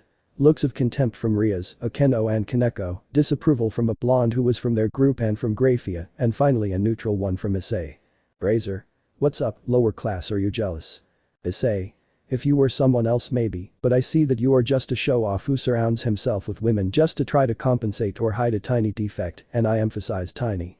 This provoked Razor and one of his servants to launch herself at Issei with a staff which he dodged with very little difficulty and then pulled towards him and then. Boost boost boost explosion. Issei. Bernig's slap fills the palm of his hand with fire and hits the blue-haired wing. A. Ignore the beginning. This causes her to stamp against a wall of the club, breaking it. Razor. Wow, you easily beat my weakest pawn, maybe it's better than I thought. Well, I'll give you 10 days to prepare. See you then. He disappears along with his entire entourage. Issei. I'm going to get stronger and I'm going to give you the whore of your life. Okay, so when do we start training? Riaz. Starting tomorrow we begin. Everyone. Hi but you. The next day. Issei and the rest of the club were seen going up a steep path with Issei, Kiba and Kaneko, carrying some suitcases which were obviously quite heavy, especially Kaneko's which was the largest, while Riaz, Akeno and Asia were not carrying anything. Issei. HMPH, but how delicate they turned out. So they continued all the way until they arrived at an elegant house where they left their things and then went out to begin their training. Issei's was basically the same but much heavier than before, added to the fact that now he had to train the promotions to be able to control them better with his BG. 6 days later. Issei was having a wooden sword fight with Kiba, in which it was noticeable that this time Issei was giving Kiba much more of a fight, making the latter get somewhat serious in each sword clash. It was noticeable that Issei had more strength, but Kiba's skill and technique was far superior to his. Kiba throws a side cut that is stopped by Issei, and he responds with a diagonal to Kiba's neck, but this is Kiba. Kiba kicks Issei, knocking him off balance, and finishes with a cut that Issei is ashamed of and stops, then drops his sword, making Kiba believe he is giving up, but at the last second, he grabs it with his other hand and spins, surprising Issei and managing to hit Kiba. Riaz. Enough, well done, Issei, you've done a lot this last week. You managed to make Hyoudou and Kaneko get serious, and that was almost without using the promotion. Issei. Thanks but you, that just means this training is really paying off. Riaz. Now let's see if you've improved with magic and with your SG Akeno. Akeno. Hi but you, she says to throw a ray at Issei, who manages to deflect it after making 2 increases and responds by throwing an attack of demonic power at him, which Akeno stops with a protection circle. Well done Issei-kun, but you will need more than that. So Akeno again throws a lightning bolt at Issei, who dodges it with difficulty, while he launches his own attacks which are easily repelled by Akeno. Issei prepares to make another attack, one of his now favorites. Boost boost boost explosion. Issei. Dragon shot to launch a great torrent of energy. Which manages to match Akeno's lightning, but she doesn't stop and this time attacks Issei with fire and ice magic, which, since Issei's guard is down, barely manages to avoid some of the attack's damage, but Akeno finishes him off with lightning, leaving him more hurt. Riaz. It's enough. Issei stops her. Issei. No, this isn't over, I'm not done yet. I'll get stronger and I'm going to break Yakitori's arrogant face. So come on Ddraig once again, BG, answer my heart and unleash your power. Boost boost boost boost boost explosion. Ddraig. Dragon booster, booster gear second release. Please ignore or replace Ravel with a Keno. With his now new evolution, Issei was ready to continue. What he didn't notice was that his heart was starting to burn again. Issei. Yuash, now let's go. Boost boost boost boost explosion. Issei began to channel more of his own power into this attack than last time. Issei. Now Drgon shot, making another torrent of energy bigger than what he had from one moment to another, happened to have a spiral of flame spinning in the. That attack was more than enough not only to overcome Akeno's beam, but also to destroy her defense circle to continue straight and destroy the top of a mountain, leaving everyone stupefied. Issei. AIFU, that's what I call a real attack. Rias. Well done Issei, as expected of my cute servant. Issei. You ruined the moment with my cute servant, but anyway now the real training begins. And so Issei and the others would continue their training until the day of the game. Chapter 4. The Great Dragon vs Phoenix Game Part 1. Av narrates Issei. Finally the time has come to show what I can really do, the only thing I hope is that they don't put me in charge of Asia, if they do, I swear I'll take myself out of the game. Anyway, here I am with my companions, Rias, as always, sitting at her desk, damn lazy, Akeno is drinking tea, Kiba is sitting reading a book, Kaneko is eating, and Asia is bothering me. Issei, shit Asia, I don't give a damn that you're nervous, give me my fucking personal space. I start shaking her Asia so that she releases my arm and the blonde tick finally lets go. Issei. So when do we start? Rias. In 2 minutes everyone start getting ready. After saying that, we all began to get ready for the game. Akeno-san put on a priestess outfit, Asia her nun outfit, but that thing they put on their head. Kiba put on some armor protections on his arms and knees, and finally, Kaneko put on some fingerless gloves that were obviously for fighting. On my part, Butchu and I were both wearing the academy uniform. Rias. The time has come. After Butchu said that, a transportation circle appeared below us, and it seems it didn't work because we're back in the club. Issei. Nothing happened, the circle was probably made by Ubisoft. Ddraig, if it were made by Ubisoft you wouldn't have a face. Issei, Enuma is right. After my talk with Ddraig, Grayfia's voice was heard. Lil Zuku, I say Grayfia. Welcome to this raiding game. It will take place in a replica of the Kuoh Academy. Issei. Speaks almost like just a second, is this going to be broadcast or seen by someone? Rias. Yes, it will be seen by the entire Council of Elders, the leaders of both the Gremory clan and the Phoenix, and also by Onisama. I was very surprised, just my first game and would be seen by some of the big shots of the underworld. Issei. If things go well, it is possible that he will be able to rise in rank even to the middle class since, as Butchu said, we reincarnated ones can rise in rank thanks to contracts, games, or by making a great achievement that impresses the higher-ups. Grayfia. The base of the Gremory nobility will be the Orc Hall, while the Phoenix nobility will be the direction. The raiding game will begin in a minute so that both teams can finish planning their strategies or set traps. It is prohibited to go to enemy territory and or attack during that time. Pawns can be promoted as soon as they reach enemy territory. Issei. Okay then, looks at his watch. Ddraig fucking wanker. And finally, the most boring minute of my life passed, in which I almost died of happiness, knowing that I wouldn't have to take care of Asia, but enough of this nonsense, let's get to what we came for. End of POV. Then Issei and Kaneko, on Ria's orders, went to the gym. Issei. Well, the game has begun now, who will be my first opponent? After saying that they meet 4 girls. There will be no description or photo because we all know what they look like. Issei. Well, that was fast, he gets into position to fight just like Kaneko does. Then one of the group dressed in Chinese combat clothing stands in front of the others. Welcome Gremory servants, I am Shulin, Riser Sama's tower. Behind her the others stand by her side and also introduce themselves. Since I don't give a shit about their names, I'll skip it. Issei. Kaneko, I'll go for the pawns, you take the rook, to which she just nods okay, then go ahead. And with that said, the fight began with the 2 twins trying to cut Issei with some motorcycle blades, which to protect itself takes out its BG, with which it stops one of the blades without any problem, while the other, when it tries to cut it, gives him a kick in the face and also hits the one that held the blade, sending it somewhat far so that Mira would launch herself against him, trying to hit him with her cane so that Issei would stop it and boost boost. Issei. Hyken hits her in the stomach, sending her flying against the wall. The 2 twins race against 12 others with their motorcycles set on fire. Twins. We going to cut you, damn it. Issei, their shoes are untied. Twins. Ah, they look, but as they were running they trip. Issei. Bitches. In a quick movement Issei gets on the ground face up, contracts his feet, lights them on fire, and then more Janpu flaming jump, connecting a kick to each one and throwing them with force towards the ceiling. While in the fight between Kaneko and Shulin. Shulin and Kaneko were exchanging blows, both with great strength, they were almost on par. Shulin. Your strong Gremory tower, however, we, the Phoenix servants, have much more firepower. After saying that, her feet light up on fire and with that, she begins to corner Kaneko. Kaneko. Ag. Shulin. We already have experience in this, I wouldn't be surprised if Mira and the twins were already finishing off their pee. She is interrupted by a loud bang. Shulin. But what? She sees Mira slammed against the wall. Mira, but how? She turns around and sees Issei throwing the twins into the sky. That pawn is really strong. Kaneko. Her fire is no match for the one burning in Senpai. After saying that, they continue with their fight. Return with Issei. Issei.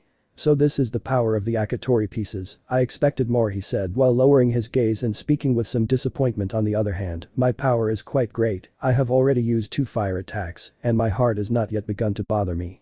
Ddraig, it's all thanks to your training, plus you now tolerate your heart problem better, which ironically is why you have such a good affinity with fire. Issei. It's true, although I still don't understand why is that possible. Flashback weeks ago. Av narrates Issei. I was with Akeno-san in the club room and she told me to try to create a sphere of demonic power, which was very difficult for me because 1. My magic reserves are quite low. 2. I practically finished my training with Kiba, so I'm very tired. 3. I need my SG to be able to help me with magic. Issei. Well, I'll try to gather magic in his palm and it barely creates a small spark. I am doing it, but it disappears. Akeno-san, could you give me a moment? Akeno. Of course, she says with some doubt. Issei. Thank you. I left the club and outside I started cursing everything I know and then came back for a while.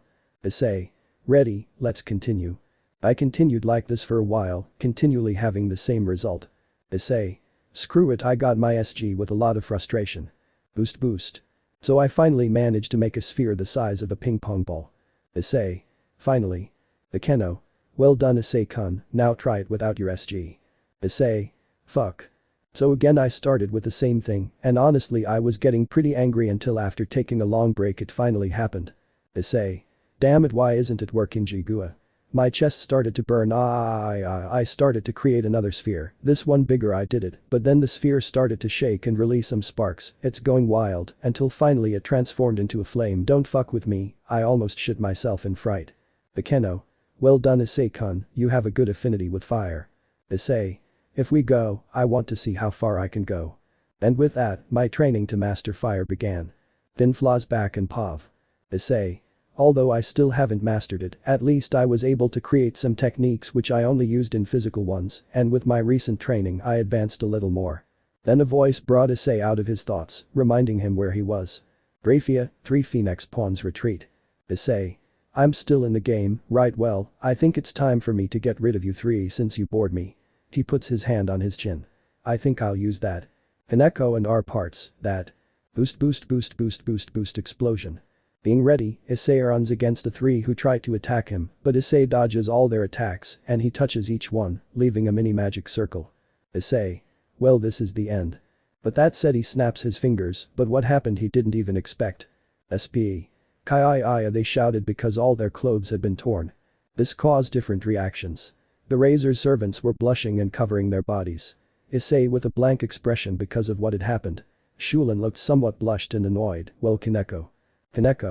Senpai, you're the worst, with her coutier voice. This was also seen by the spectators of the game who were left with almost the same expression as Issei. Meanwhile with the spectators. In an elegant room you could see a couple of blondes, another reddyed menstrual hair and a brunette along with a silver-haired maid, all except for the maid for obvious reasons dressed in noble clothes. Then one of the blonde men begins to speak. HR. That young man is impressive, he can easily handle my son's steps. Not one of the reddeeds, he answers, this one had a beard. BP.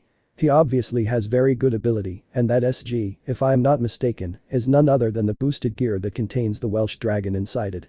Mr. And he also has a decent command over the fire element. That's what they heard when Issei said about that. MC. It seems he has a technique stored to defeat the 3 of them in one hit. HP. A. Red-haired man, he seems to be a mother. I wonder what he is. He is intriguing. And with that, well, what he did, and they are almost like the HP, he is someone interesting, he says with a tense laugh. Before anyone could add anything, they heard a scream from Issei. Return with Issei. Issei. But what he shouted with a mixture of surprise and anger that was supposed to be about taking them out of the game so they didn't break their clothes. Did I do something wrong? Issei didn't believe what had happened. He had to fix it before people got false ideas about him. Issei. Ddraig, what went wrong? Ddraig. Let's see, buddy, what did you do? Why Ddraig? Did you load the increases? Yes, 2 for each stamp. Did you touch them fully or just pink them? I touched them fully and then I snapped my fingers and the clothes were destroyed. Ddraig. So I don't know, what weight did you say you snapped your fingers? Issei. Yes, why? Ddraig. You were an idiot, that's not the gesture, and that's even though you were the one who created it. Issei. No. Issei has a mini flashback where he realizes he had to do something else to do the technique well. Issei. Damn, I'm an idiot, I did it like it wasn't. Ddraig. Okay, now just reactivate the seals and also say the name of the technique. Issei. And why the name? Ddraig. Because it is a rule of every fight to at least say the name of your attack. Issei. Okay, lucky you, they can be reactivated with a few boosts. Boost explosion. The seals reappear on their bodies. Issei. Now this is the end. He begins to slowly close his hand, one finger after another, leaving only the thumb on top. Bite the dust. He presses his thumb against his index finger. After this action, the seals begin to shine and then burst into red light. Grayfia. 3 Phoenix Razor Pawns retreat. Issei. Another one bites the dust, he said, turning around with an explosion behind him. How will it go for Kaneko-chan? Seeing that she was still fighting, I should finish this already. The fight between the two towers continued to be somewhat even until Kaneko saw Issei make a sign to her, to which she nods. Shulin. What's wrong, are you tired? She throws a kick which Kaneko grabs and pulls, knocking the Phoenix Tower off balance and falling to the ground so that when she was about to get up, she would see Issei in the air preparing his fist. Issei. Sweet dreams. Hyken hitting her in the stomach, stamping her harder on the ground. Okay, let's get out of here. Issei and Kaneko leave the gym for a Keno to destroy it with lightning. They run to find Kiba, but Issei drops a coin and goes for it only to hear an explosion. Issei. Issei realizes after the cloud of smoke disappears that the explosion happened where Kaneko was. Issei. Kaneko-chan, this is not the time to do Allahu Akbar. Grayfia. Ria's Gremory's tower is out. But then he realized that there was someone near him who was none other than the Queen of Razor. Ubaluna. One out was very simple. Issei. Damn camper. Before either of them could attack, it appears a Keno is attacking Queen Phoenix. The Keno. Issei-kun, you go ahead and meet with Hyoudou-kun, I'll take care of her. I'm counting on you. It was the last thing Issei said as he ran towards the academy field where he would meet Kiba. Issei. Kiba. Issei-kun, if only you are here, that means they really took Kaneko out. Issei. Yes, that's right, but we can't let that distract us. We have to win this game. Kiba. You're right. Issei.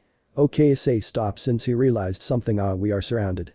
Yes, emotionally that was the case, both were surrounded by a group of several girls who introduced themselves. I will only give relevance to the characters that will have more importance in the future. Issei. Enough talking to dancing rock and roll. Thus begins a pitched battle between Kiba and the two knights and Issei against Razor's Rook, which the bishop was helping from afar, but the blonde girl who looked like a noble did nothing, and that caught Issei's attention. Issei.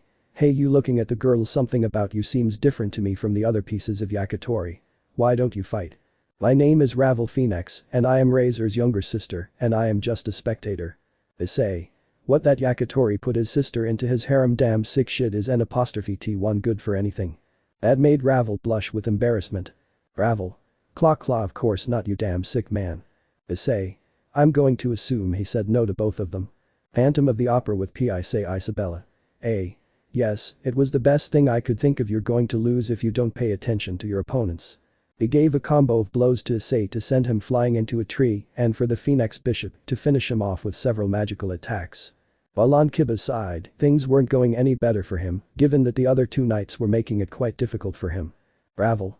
They both may have powerful SGS, but we are Phoenixes and they can't win. But she is interrupted because the other Phoenix Bishop received an attack in the face courtesy of Issei, who woke up full of bruises. Issei. That all the upper class can't live without hearing the sound of their own voice. Ravel. But after receiving that you should be out already. Issei. I'm tough to kill, but now it's my turn to do damage. Isabella. Okay, then show me what you can do. But that said, the fight between the pawn and the rook resumes. To be at the height of the tower's strength, Issei reinforced himself with a few boosts. The goals were quite equal, even though Issei made it easier for him to dodge. This would continue like this, but Issei is already bored with what he does a hike into the tower in order to lift it in the air to finish it off with a dragon shot, thus taking it out of the game. Issei. Well, one less, but there are still turns and sees Kiba. My light bulb already turned on. It was fun, but I have to reserve a ticket for Megalodon, so Kiba your SG will see it and direct it towards me. I'll take care of the rest. Kiba. Okay now Swordbird. Issei. Okay now Ddraig boosted gear gif. Transfer. I'm lazy okay. But that, Issei creates a huge amount of swords of all kinds that are responsible for eliminating what remains of the Razor nobility. Except for Ravel who tired him out by dodging by taking out his wings and flying. Issei. Ugh, well, now only the king and queen remain, victory is ours. Ravel. Are you sure? Issei. What are you laughing at? Issei sees Akeno falling from the sky and being eliminated. Issei. Akeno-san. Again, but this time where Kiba was. Issei, Kiba. Grayfia. And Knight and Queen Gremory are retiring. Issei. Damn me because misfortune haunts me. Ravel. This is the end, neither you nor Rias can win, they can defeat Onisama. Issei. No, this isn't over yet, I can't leave without having taken that shitty smile off the Akatori. Line break. Of narratives. I was on the roof fighting against Razor, and honestly he is stronger than I thought. Even using my power of destruction Razor, I countered him without problems with his flames the few times I heard him he regenerated, as if nothing even having Asia with me to heal me, I thought I could beat him. With hunger and desire to eat together I doubted. The vast majority of my pieces were out, leaving only us and Issei against Razor and his queen. We were very tired and Razor was still standing, very fresh. He was about to attack when there was an explosion underneath him that made him jump. Coming out of the hole was none other than Issei, quite wounded and panting from exhaustion. End of POV. Issei. Here is Issei. Phew, I'm fucked. Razor. You finally arrived in the lower class, perfect for you to see my undeniable victory. Issei. Maybe, but at least I'm going to take that smug expression off your disgusting face. Rias. Ice. Issei. Now I can finally promote now promotion. Knight. Issei launched himself at full speed against Razor with a Heiken loaded with several increases, but Razor with his hand wrapped in flames, stopped it with ease to hit Issei in the chest repeatedly with his other hand wrapped in flames, making him vomit blood from his mouth. Issei. Promotion. Burnig strike tower.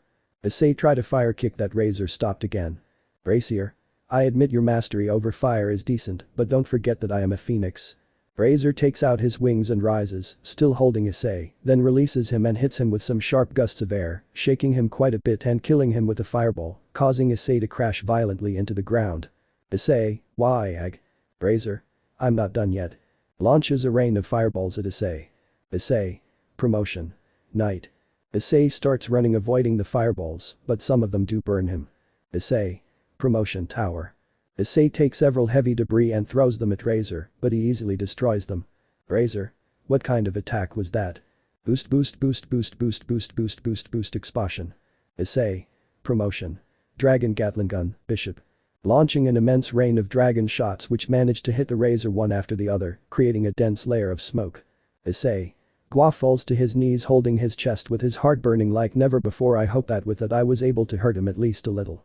At that moment, laughter and applause are heard, and then the smoke disappears, and Razor can be seen with his clothes somewhat destroyed and with parts of his body regenerating. Razor. That was a good low-class attack, if it weren't for my regeneration you would be a real problem. Issei. Don't make things up, I knew that the upper class were strong and that he could regenerate, but I didn't expect this, for some strange reason I'm frustrated and excited. Issei. This is not over yet. Promotion. Knight. Issei runs at full speed against Razor who didn't stay brown waiting for Issei with a smile. When Issei was about to arrive, he jumps 5 times and promotes himself to a tower. Issei. Han no Icon flaming impact. Issei throws a powerful punch at Razor, which to the latter's surprise he couldn't stop, and Issei pushed his fist against Razor's face, dragging him a few centimeters. Rhea saw that, very impressed because he managed to damage Razor more than she could do, but then she looked at the sky and decided to call Issei. Rhea's ice. Issei, who hadn't even finished his attack, abruptly stops it, getting tired of it, and looks at Rhea's. Issei, yes wow. Razor took advantage of this and hit him in the stomach with a flaming knee. Razor. Thanks Rhea's. Throws Issei to the ground. Rhea's Asia.